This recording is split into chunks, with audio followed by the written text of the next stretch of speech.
તો હેલો મિત્રો, કેમ છો? સ્વાગત છે તમારું આપણે એક મિની બ્લોગમાં. અને આપણે નાઈ ધોઈને થઈ ગયા હતા એકદમ રેડી.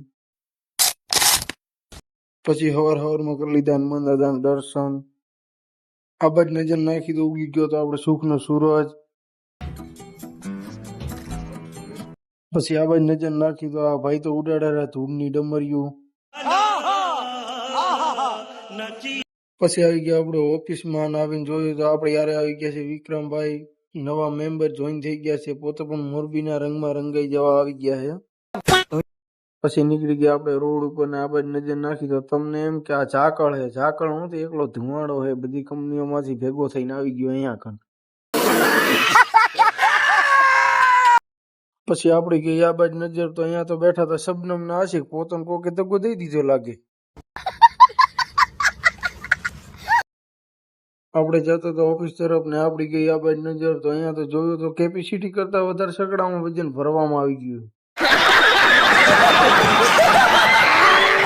આ બાજુ નજર નાખી તો આવી ગયા કંપનીના મેનેજર. પોતે આવવામાં થોડુંક મોડું કરી નાખ્યું પણ આવી તો ગયા હો ફાઇનલી. મજા આયા.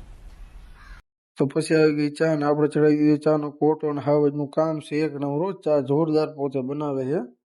તો પછી આવી ગયા તો આપણે રૂમે આ બાજુ નજર નાખી તો માજી વીણે હે બાજરો. ખબર નહીં બાજરામાં કાકરા વીણે, કાકરામાં બાજરો વીણે. समझ रहे हो समझ रहे हो आप समझ रहे પોતાની ઉંમર થઈ ગઈ પણ પોતે કે હજી મને તો મોતી જેવડા દાણા દેખાય હો. અરે કહેના ક્યાં ચાહતે હો. તો પછી આવી ગયા આપણે વિક્રમભાઈ પાસે. વિક્રમભાઈ ની લઈ લીધી આપણે મુલાકાત. ને પોતાની મુલાકાત લીધી પોતે કે મારે તો કઈ કામ હે નહીં, આપણે છીએ હાવ નવરા. તો પછી આપણે નજર નાખી તો જોયું તો સુરજ દાદા પણ લઈ રહ્યા છે રજા. તો પછી આપણે કીધું આપણે પણ અહીંયા કરી નાખીએ આપણા બ્લોગને પૂરો. અને લાઈક કમેન્ટ ફોલો કરતા જાજો.